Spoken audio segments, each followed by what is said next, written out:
अब हमारा next topic है जिसको हमने क्वेश्चन फॉर्मुलेट कर लिया है, which one is easier first to move the block from rest, रुके हुए ब्लॉक को आगे बढ़ाना, या फिर और to move a block which is already in motion. मतलब हमारा क्वेश्चन है कि इन दोनों कामों में से एक रुके हुए ब्लॉक को आगे बढ़ाना या पहले से चलते हुए ब्लॉक को आगे बढ़ाना, इन दोनों ही सिचुएशन में से कौन सा काम इजी है।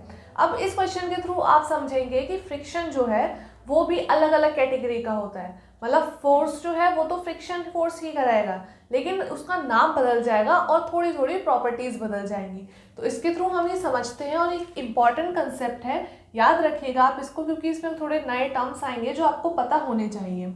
सो आंसर इज, हम पहले पढ़ लेते हैं फिर इसको एक्सप्लेन करते हैं। आंसर, अगर थोड़ी राइटिंग छोटी हो गई हो तो मैं साथ साथ में बोल भी रही हूँ, आप कैच करने की कोशिश करिएगा।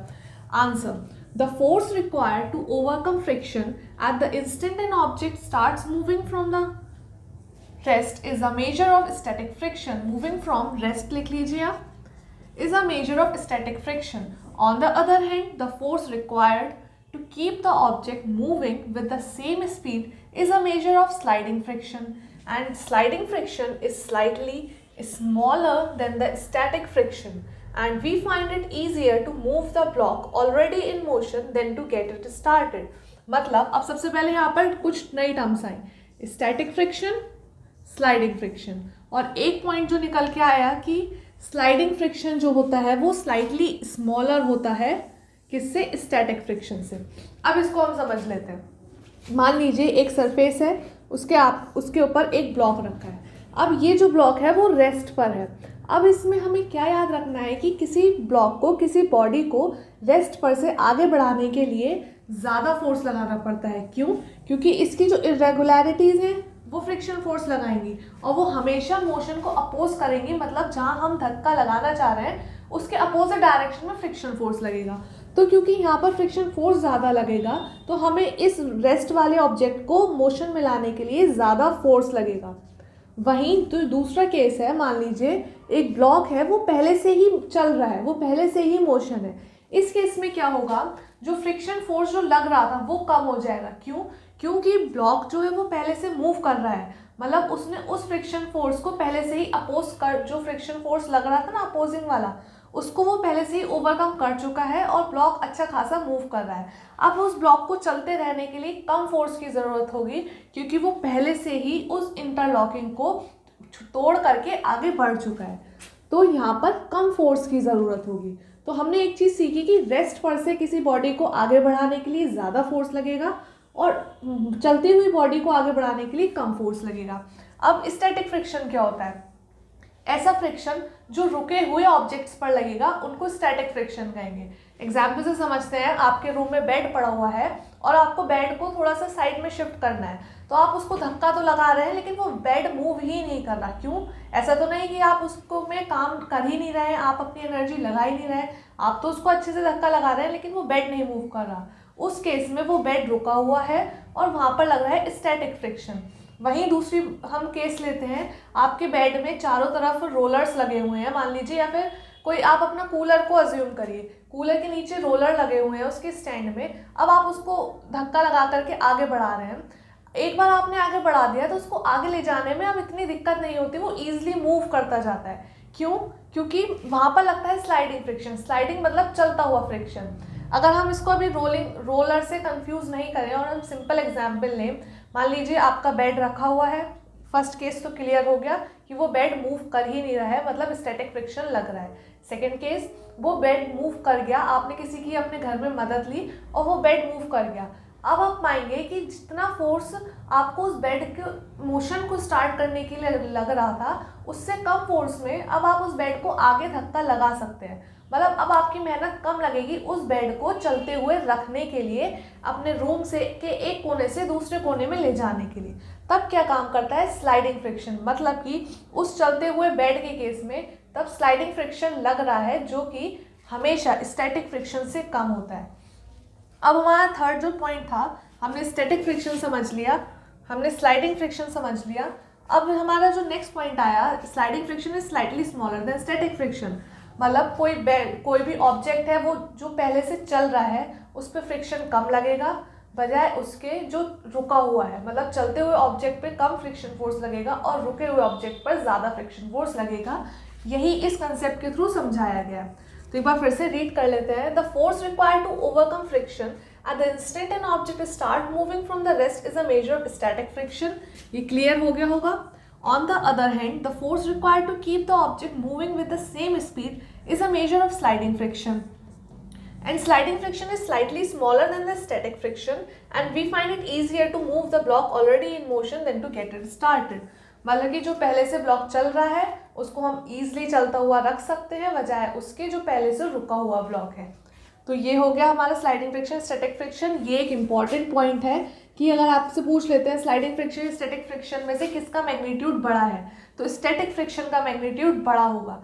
मान लीजिए इस केस में ये 10 न्यूटन लग रहा है, तो जो स्लाइडिंग वाला है वो जो है वो 7 न्यूटन में काम चल जाएगा। तो मैग्नीट्यूड किसका बड़ा होगा? स्टैटिक फ्रिक्शन का।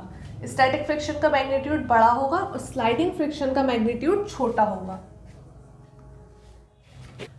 अब एक बहुत इंपॉर्टेंट स्टेटमेंट आती है, which is friction is necessary evil.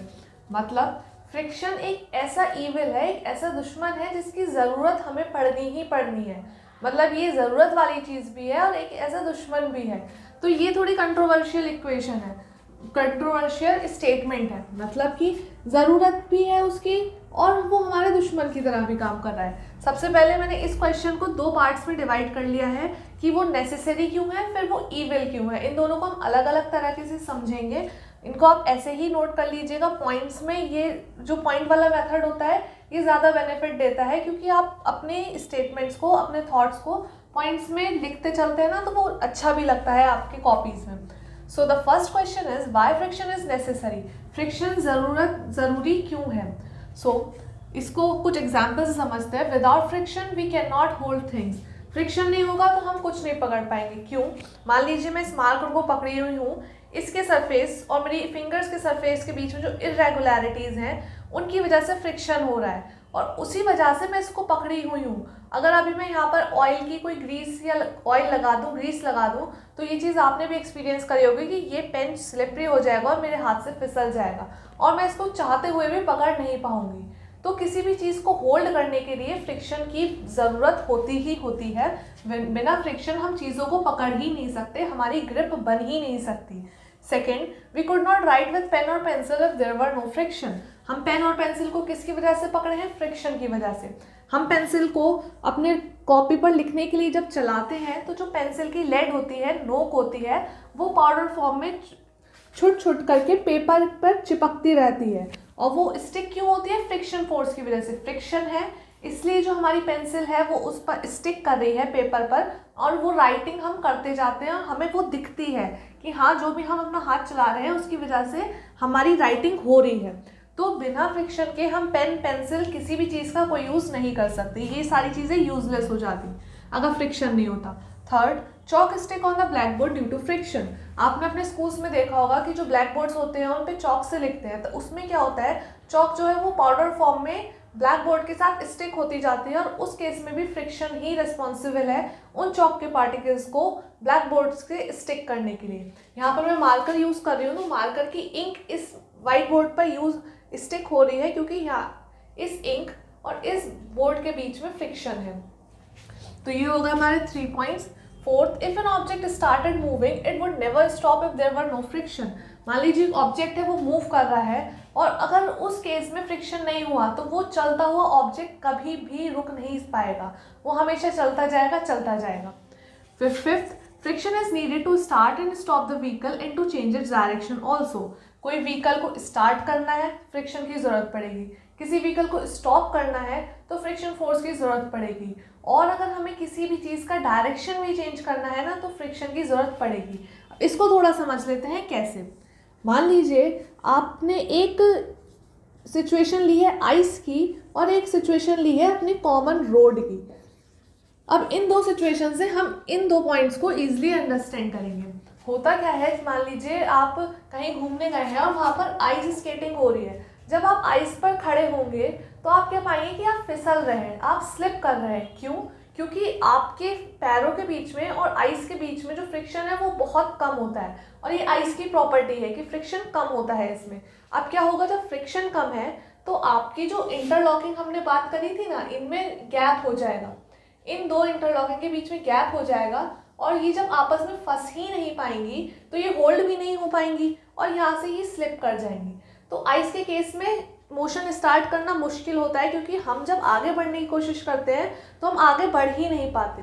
Ice के केस में मान लीजिए हम पहले से चल रहे हैं तो वहाँ पर रुकना मुश्किल हो जाता है, क्योंकि हमें ग्रिप ही नहीं मिलती, हमारे पैरों को ग्रिप ही नहीं मिलती कि सरफेस जो है वो हमारे पैरों को रोक ले, हमने जो शूज़ पहने हैं जो भी उनको रोक ले, ऐसा पॉसिबल ही नहीं हो पाता। तो इसमें मुश्किल काम हो जाता है। आइस स्केटर्स को आप देखेंगे तो वो डायरेक्शन चेंज करते हैं, तो उसके लिए उन्हें अपनी पूरी बॉडी को भी टिल्ट करना पड़ता है, ये इजी काम नहीं है। वहीं अगर हम बात करें रोड की, तो रोड पे अगर हम अपने रूम में ही खड़े खड़े चलते हैं तो हमारे लिए चलना बिल्कुल एक नॉर्मल प्रोसेस है, हमें बिल्कुल एफर्ट्स नहीं मारने पड़ते कि हमें चलने में बहुत मेहनत करनी पड़ती है, हम उठते हैं और मोशन स्टार्ट कर देते हैं। तो होता क्या है, रोड और हमारे जो पैर हैं या फिर हमारी जो स्लिपर्स हैं उनके बीच में इंटरलॉकिंग अच्छी खासी होती है। इससे होता क्या है, जब हम आगे चलने की कोशिश करेंगे ये फंस जाएगा, ये वाला पॉइंट जो है वो ऊपर, मान लीजिए हमने इसको एक्सटेंड करा, यहाँ वाला जो पॉइंट है वो ऊपर उठेगा और ये वाले फंसे रहेंगे, फिर धीरे धीरे करके ये पॉइंट ऊपर उठेगा, ये उठेगा, ये उठेगा और हमारा पैर आगे बढ़ जाएगा। वहीं अगर हमें रुकना है तो हमारी जो इंटरलॉकिंग है उसमें हमारी स्लिपर्स की इंटरलॉकिंग फंसेगी, हमारे जो सरफेस की इरेगुलरिटीज़ हैं और जो स्लिपर की इरेगुलरिटीज़ हैं वो आपस में फंसेंगी और इंटरलॉक हो जाएंगी, जिससे हम जो है हमारा मोशन स्टॉप हो जाएगा।